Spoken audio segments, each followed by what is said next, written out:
un poco arisca la van a machacar. Porque a ella la adoptaron para dar cariño y apegarse a la madre y ponerle lazos. Como se le ocurra decir juego al fútbol. Y eran características que la gente te planteaba. Y el estado de salud, bueno, el estado de salud ya...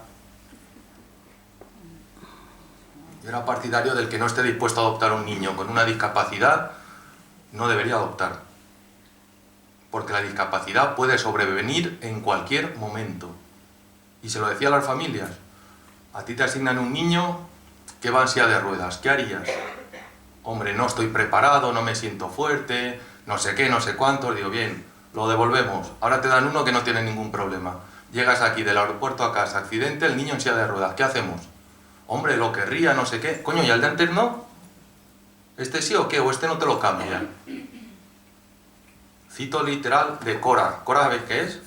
Os lo digo, la coordinadora de asociaciones de padres. En su código deontológico tiene... Primero tiene no discriminación de los solicitantes por razones de edad. O sea, los padres se pueden sentar delante de ti y decir no quiero que tenga más de 3 años. Y tú le dices, pues yo no quiero padres de más de 40. Y eso es ilegal. Y eso está feo. Ellos pueden, los padres podemos hacer eso, los países no. Los países si hacen eso son malos. Nosotros hemos tenido familias de más de 60 años pidiendo bebés antes de esta ley. Familias de 50 y pico años que pedían bebés y le dices, pero tú te imaginas cuando esto sea un adolescente, yo me siento fuerte. Digo, ya, pero el crío quiere un padre, no quiere un abuelo. Pero yo me siento fuerte. Vale, pues tírale. Tú te sientes fuerte. Y eso es lo que plantean. Cora, lo que decía Cora era derecho de los solicitantes para aceptar o no, sin presiones, menores con necesidades especiales o con información manipulada sobre su situación real, física y psíquica. Los padres querían un informe físico lo más detallado posible. ¿Para qué? ¿Para conocer el estado de salud de su hijo? No. Para poderlo rechazar antes de que te lo asignen. Porque te daban otro. Ese era el problema, que te daban otro. Ese era el problema. Pero las familias, yo no puedo rechazar a una persona porque sea ciega, vaya en silla de ruedas o tenga una discapacidad. No es un criterio de no idoneidad para las familias. Para los niños sí. Tú estás ciego, tú no eres idóneo para ser hijo. Usted es ciego, usted es idóneo para ser padre. Me parece un poco hipócrita.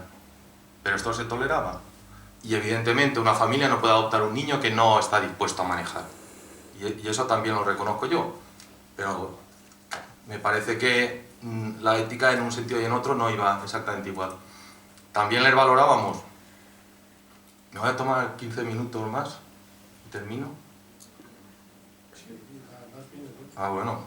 Es que como aún queda, y luego haremos las preguntas indiscretas de esta gente. Luego valorábamos el conocimiento del menor institucionalizado, ver qué sabían de lo que era un menor institucionalizado. Ellos no saben lo que es el maltrato prenatal, no saben que un niño que no ha tenido una estimulación neurológica adecuada en sus primeros 6 meses de vida puede tener dificultades para establecer vínculos afectivos. Ellos piensan que un niño que no tenga recuerdos, o sea, menor de 3 años, que no tenga recuerdos conscientes, ya es un niño normal. Y vamos a ver, las emociones son como aprender a leer. Si nadie te ha enseñado las letras, te va a costar mucho leer. Y estos niños no tienen letras. De hecho, no saben ni lo que es el concepto del lenguaje. Porque muchos de ellos han estado en instituciones con una carencia de estimulación tremenda. Y tienes que ser consciente de ese tipo de niño que te van a dar. Me llamaron una vez, maldita la hora que fui, de un programa de Antena 3 que yo iba de experto en adopción. Iba a hablar una que había abandonado al niño. Y el testimonio que sacan era una que había tenido un crío en acogimiento. Digo, esto ni es abandono, ni es fracaso, ni es nada. No sabéis ni de qué estáis hablando. Le dije a la Susana Griso esta. Y no me gustó. Y la señora esta había traído un niño ucraniano de estos que vienen para pasar el verano y demás. Y dice, es que el niño se levantaba por las noches y deambulaba por la casa. Y miraba y abría las puertas y nos aterrorizó, y a la semana pues lo devolvimos. Y yo digo, de salida esta señora es tonta. ¿Qué espera de un niño de 7 u 8 años que vive en un orfanato? Es que me ha dicho gente que quería adoptar niños de 8 o 9 años y yo le decía, vamos a ver, que esa es la edad que toman más o menos la comunión. Y a la semana siguiente en la entrevista han dicho, sí, sí, he visto yo los que toman la comunión y yo creo que con uno de esos me hago. Digo, no, no, no, no. Estamos hablando de un colombiano, de 8 años, que a lo mejor ha vivido en la calle, ha mendigado, ha robado, lo han violado. Que estamos hablando, ay, no seas desagradable, coño. Buscaremos uno que no haya sufrido para ti. Y lo comparaban con un niño de 8 años español.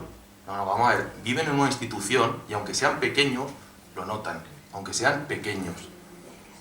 Hay un concepto que es el trastorno del apego reactivo, que se produce en niños que no han podido establecer esos vínculos y que algunos de ellos, que es muy severo ese trastorno, podríamos estar hablando perfectamente de lo que es un niño de 8 años que se comporta como un psicópata, tal cual.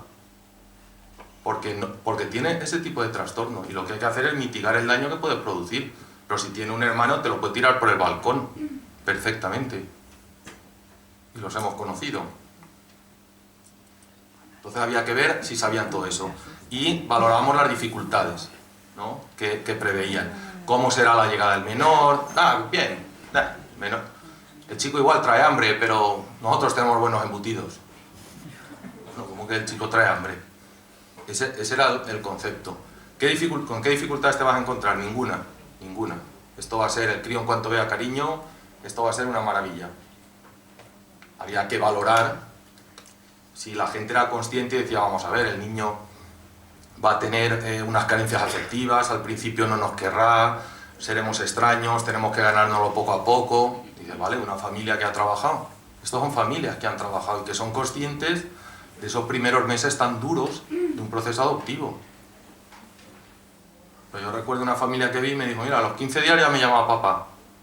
Y yo le decía, papá es tu nombre, tonto. Para él, para ese niño no significa papá nada, no tiene ninguna carga emocional. Tú te llamas papá y yo me llamo Óscar. Pero él se creía que, me llama papá, pues ya estamos vinculados. En 15 días, con una niña china. Anda que... Pues ese proceso hay que valorarlo. Con la familia, que sean realistas. Yo prefiero que sepan exactamente con lo que se van a encontrar para que luego no lo tengan que devolver al crío. Expectativas de riesgo que nosotros veíamos. La idealización. Todo va a ir bien, no va a haber problemas. Y yo pensaba, no, por mi parte no. No vas a adoptar. Si puedo evitarlo, porque es que te vas a pegar una castaña como adoptes que va a ser alucinante. Tú no sabes dónde te has metido.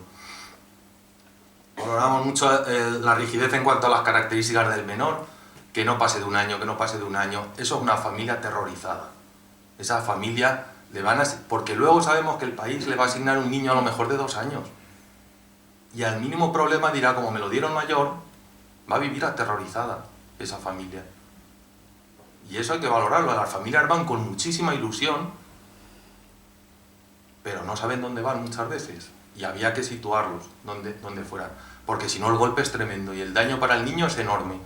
Para la familia también, pero mi cliente era el niño. Y para él es terrible ese daño que se puede producir. La excesiva diferencia de edad entre la familia y el menor a adoptar.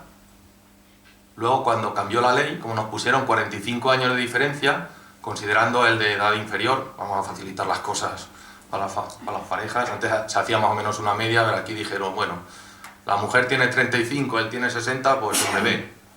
Y ya está. O a la inversa. La principal cuidadora va a ser ella, que tiene 50 años. Pero es que él tiene 42, les corresponde un bebé. Ya está. Pues un bebé. Se estableció 45, ahí no había problemas. Tenías 47, tenías que venir centrado de 2 para arriba. En el momento de la adopción, porque luego hay países que tardan 4 años y con más de 50, entonces te asignan el niño de 2. Porque ese expediente no se actualiza. Tú eres idóneo durante 3 años, que estaba establecido y ya está. Y el tiempo corre para el niño, para ti, pero para el niño no. No es, yo ahora tengo 50, pues entiendo que el crío sea más mayor, no. Yo sigo con mi certificado de idoneidad que me dieron en su momento. La ignorancia de las consecuencias de la institucionalización era un factor de riesgo que considerábamos, y la idealización del proceso de adaptación. O sea, si no tienen claro dónde está, era un criterio de no idoneidad. Yo os aseguro que si hubiera habido un procedimiento que se estableció en los últimos años, muchas de estas familias empezamos a declararlo a propuesta nuestra como no idóneos revisables. porque eran familias que decías, esta familia puede adoptar, puede dar un entorno positivo a un niño, pero necesita tiempo para pensar, necesita tiempo para trabajar.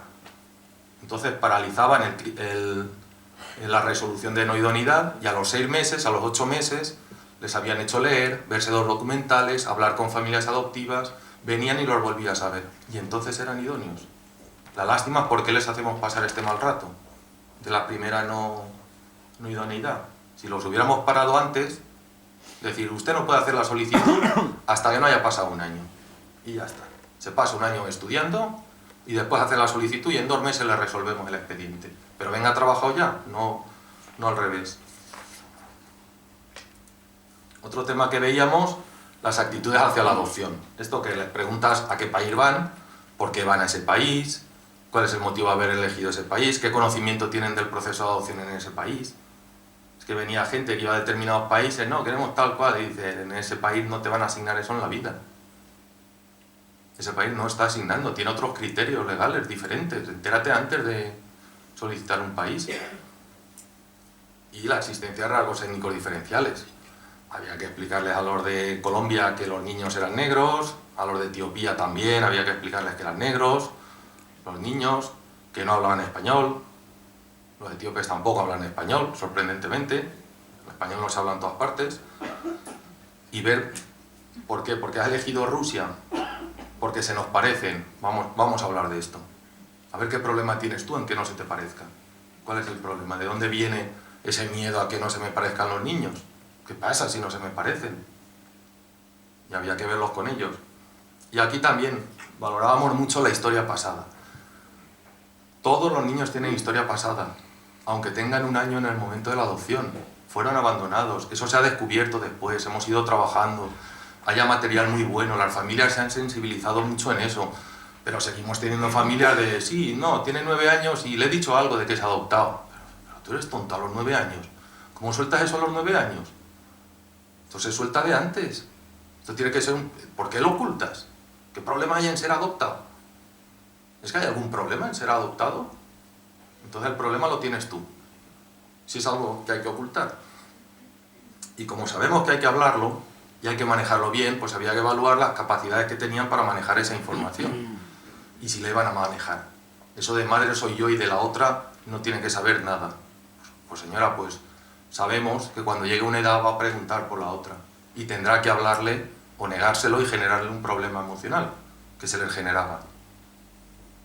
Luego cumplen los 30 años y entonces empiezan a buscar información y demás por el tema de las fidelidades que tenían ellos.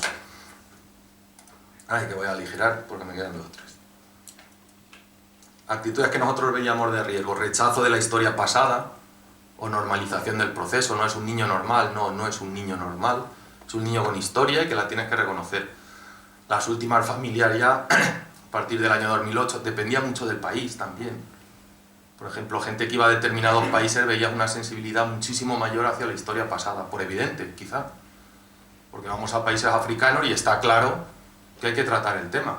Es que no cuela. No cuela por mucho que quieras. Y he visto intentos de que colara con niños de Guatemala o de Colombia, de no le hemos dicho nada. Digo, pues tu hija, pues tonta, os ha dado cuenta. Vamos, os he visto entrar yo. ¿Cómo vas a decir que es tu hija? Biológica. Pero había que verlo. Hay gente que rechaza directamente esta historia.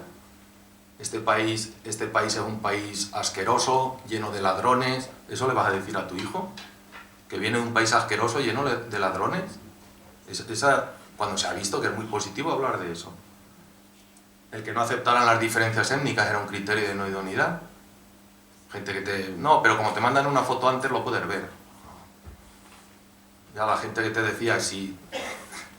Es que había de todo. Había gente que te planteaba, pero hay que ir al país. Digo, uy, ¿cómo viene el niño? Ay, pues no te lo traen en avión. Los saharauis vienen en avión. No, señor, hay que ir al país a por él. Y si cuando llegas allí no te gusta el que hay, se puede cambiar. Y tú dices, ¿qué hago? ¿Lo declaro idóneo? ¿O qué? Porque es una buena persona. Y si va a juicio, lo ganará. Que es la lástima, si va a juicio, lo ganará. El proceso de infertilidad también lo valorábamos, ¿vale? La valoración de el diagnóstico, qué diagnóstico tienen, qué tratamientos de fertilidad se han sometido, cuándo han finalizado el proceso, si lo han finalizado. Aquí nos mentían, sí, he acabado, y seguían con sus tratamientos, porque era adecuado terminar el tratamiento previamente. Porque tú puedes estar en un proceso de adopción y cuando te quedan 2 meses para viajar al país a por tu hijo, te quedas embarazada. Y cuando viene tu hijo te necesita al 100%, no necesita una mujer embarazada de 6 meses, con un nivel de estrés muy elevado. Hay que ir poco a poco. Termina tus tratamientos, ten tu hijo biológico si quieres y cuando estés centrado vas y adoptas. Pero no me mezcles todas las cosas. Había que verlo y ver cómo se manejaba el duelo. Es todo puramente psicológico. Me siento mal por el hecho, la adopción es una forma de sentirme normal, lo he vivido con mucha angustia, porque había gente aquí con 10, 12 años de proceso de infertilidad, 7, 8, 9 in vitro falladas, con embarazos, con partos, pero el hijo adoptivo es el más deseado. Después de 7 abortos, el adoptado. Pues esos casos hay que ver claramente cómo han manejado el proceso. Y entonces aquí eran criterios de no idoneidad, un duelo patológico, culpabilizaciones entre ellos, que es culpa de mi marido, que no sé qué, que no funciona. Luego en el pueblo te lo dicen, déjame tu mujer y verás cómo en 2 días. Eso los tíos lo venden, los tíos lo viven con mucha angustia. Y entonces es un poco de, quiero tener uno para darle con él en los dientes a mi vecino. Hombre, ¿cómo va a tener un hijo para eso? Pues son planteamientos que hace la gente cuando llega a estar desesperada. El no haber finalizado los tratamientos lo considerábamos como un criterio de riesgo, termina primero y luego ya lo vemos. O la idealización del hijo biológico. El hijo biológico es el plato principal. Y si no hay más remedio, me comeré otra cosa. Esto no puede ser así. Tu hijo adoptivo debe de ser el plato principal. Debes quererlo al 100%, no al 99%. Porque van a haber problemas y si no, los vas a tener. Esto, como ha hablado Javier un poco también, lo paso más rápido, evaluábamos un poco también por la historia personal, de desarrollo, rasgos de personalidad de cada uno de los solicitantes, utilizamos el 16PF5 que sale bien a casi todo el mundo, entonces ahí no hay problemas de pillar a nadie, y criterios pues eran si había psicopatología, y había que demostrarla muy bien, y las dificultades emocionales, que es un factor de riesgo, baja empatía, incapacidad para establecer vínculos, etc., no las podíamos defender como criterio de no idoneidad.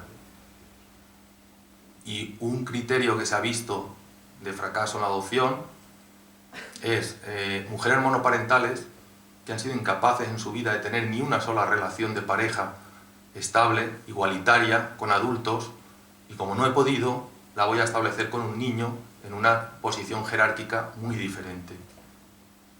O sea, tengo dificultades para vincularme de igual a igual, porque nunca lo he conseguido, y ahora un niño, porque me pilla ya con 45, y ya o adopto o ya no queda nada. Pero eso no podíamos aportarlo. En cuanto a la pareja, bueno, se valoraba, quedan 3 minutos, te veo nervioso, estamos ya en ello. Valorábamos la historia de pareja, si habían habido relaciones previas, el estilo relacional entre la pareja, cómo funcionaba la pareja, porque anticipamos una situación de estrés cuando llega el niño y hay que ver esa familia, en caso de ser una pareja, cómo lo manejan, en caso de ser una monoparental, pues si ha tenido relaciones previas y cómo las ha gestionado esas relaciones, funcionamiento que tienen y la capacidad de ajuste de esa pareja, cómo se organizan, cómo solucionan los problemas, porque aquí van a haber problemas, sí o sí.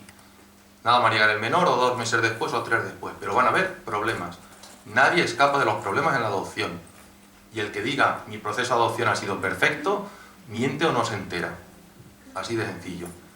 Lleva su rollo. Y al principio va bien y con 7 años te dice, ¿y mi mamá de barriga dónde está? Pues eso hay que hablarlo y hay que tocarlo y eso es complicado para algunos padres y está ahí el tema. Entonces, bueno, aquí conflictividad de pareja, una pareja declaramos no idónea por esto, pero es que se peleaban en la misma entrevista. O sea, decían 2 hicimos, porque había otra que lo mismo, que llevaban una relación de pareja muy mal, pero no era un criterio principal. y la interferencia de otros miembros de la familia. A veces vivía el abuelo con ellos y le decía, ¿y el abuelo qué opina de la adopción? No, el abuelo no lo sabe. ¿Pero cómo no lo sabe? Si vive en casa con vosotros. Ah, pues él se tendrá que acostumbrar. Vamos a ver, que hay abuelos que le compran en Reyes regalos a todos sus nietos menos al adoptado, porque ese no es mío. Y eso lo han hecho los abuelos. Y eso influye en el niño y en la familia. Tienes que decirle a tu familia voy a adoptar, ¿qué problema hay? ¿Tan feo es ir a adoptar? Mejor habría que plantearse si es tan feo. Otros aspectos que veíamos, el modelo educativo en general, que tuvieran habilidades educativas, que supieran manejar un niño. No vale lo de soy maestra, yo me muevo con niños. No, vamos a ver, que esto no es dar clase, que es otra cosa diferente. Y la disposición a colaborar con la administración, que parecía sorprendente, pero si tienes problemas, ¿qué vas a hacer? Ah, no, pedir ayuda, mentira, no la piden. Se lo comen, porque queda feo. Queda feo ir y decir, tengo problemas con él. Cuando se creó el servicio de posadopción, sí que venían. Se sentían apoyados, se sentían escuchados y se atrevían a pedir ayuda. Pero os aseguro que hemos tenido familias a nivel privado que nadie sabe los problemas por los que están pasando. Después de lo que he pasado y ahora adoptar, como para decir ahora que tengo problemas. Se lo comen. ¿Qué pasa cuando te comes esos problemas? Pues que indigestan. Entonces aquí valoramos la falta de habilidades, el rechazo a la colaboración con la administración o anticipar irregularidades en el país de origen, de alguno que te lo decía, que ya lo tenía palabrado el niño.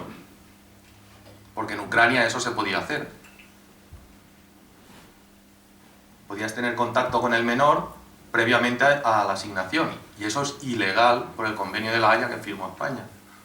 Pero ahí queda, como la gente en los foros lo suelta todo, pues ahí queda. Me traje un niño ucraniano para el verano, y como nos fue bien la historia, ahora voy a adoptarlo. Inicio todo el proceso para ir a adoptarlo, y le he visitado 6 veces más. Y yo a esa madre le decía, ¿y tú sabes el resto de los niños lo que piensan? ¿Por qué a este sí y a mí no? Cuando vayamos a España, si te portas bien, te quedas con la familia. Si yo no me he quedado, será que me he portado mal. Y aparte, no se puede probar al niño antes de quedártelo, que son niños. No se puede probar antes.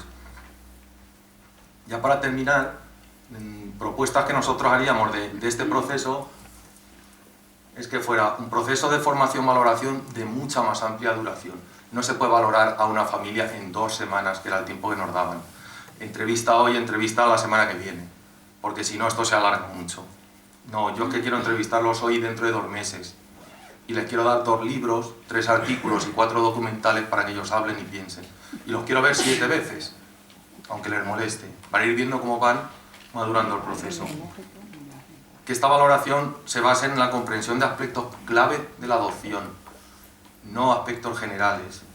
Hay que especializarse mucho en adopción para saber qué es un niño adoptado, cómo va a afectar a la familia, etc. Que se ajuste a la realidad, que sea una valoración preventiva, no a posteriori. Yo no quiero apoyo posadoptivo, yo quiero que adopte el que tenga que adoptar, con garantías de éxito, y aún así, los países de nuestro entorno, donde se declaran no idóneos al 30%, tienen un porcentaje de fracaso del 10%.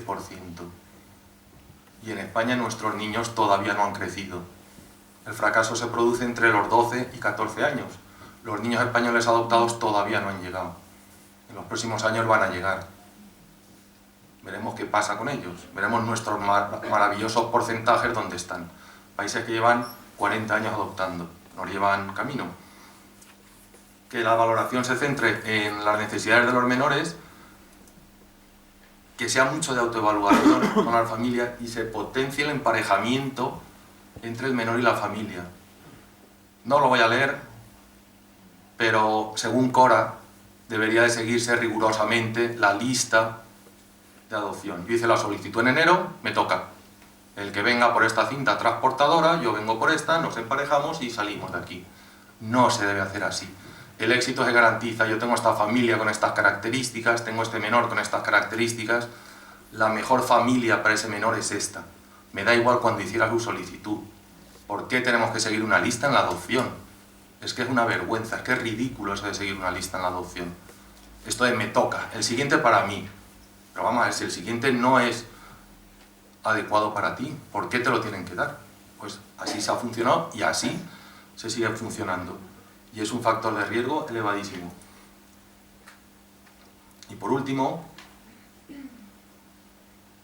porque yo digo que estoy a favor de la adopción, creo que debería seguirse trabajando muchísimo en la ética de la adopción, en que siguiéramos valorando qué es la adopción, cuál es el objeto de la adopción, qué tenemos que ver para la adopción, y si es la protección de un menor a toda costa. Si las familias se quedan sin hijos, lo siento. O sea, es que esto es así, lo siento, y ya está. ¿No le podemos dar un niño para que esa familia se sienta realizada? No. Debe haber una ética y debemos pensar más en los niños, porque los niños que necesitan ser adoptados son los mayores, con problemas médicos, no los bebés, que esto lo ha vendido la tele, los mayores con problemas médicos. Cuando empecemos a pensar con ellos veremos que además esos niños en muchas ocasiones se adaptan muchísimo mejor que los bebés.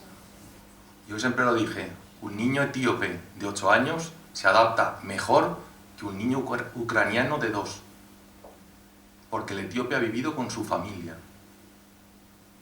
Ha vivido con su familia, ha muerto su madre de SIDA, pero sabe lo que es tener familia, lo que es querer a una persona, sabe lo que es tener vínculos emocionales. Solo hay que reconstituirlos y respetarle ese pasado. El problema está en respetarle ese pasado, en tenerle fotos de su familia de origen, en hablarle con respeto de su familia de origen, y ese niño se adaptará perfectamente. El ucraniano de 2 años, que lleva 2 años mirando una pared, a lo mejor te da más problemas. Y os aseguro que me gusta la adopción, ¿eh? Nada, gracias.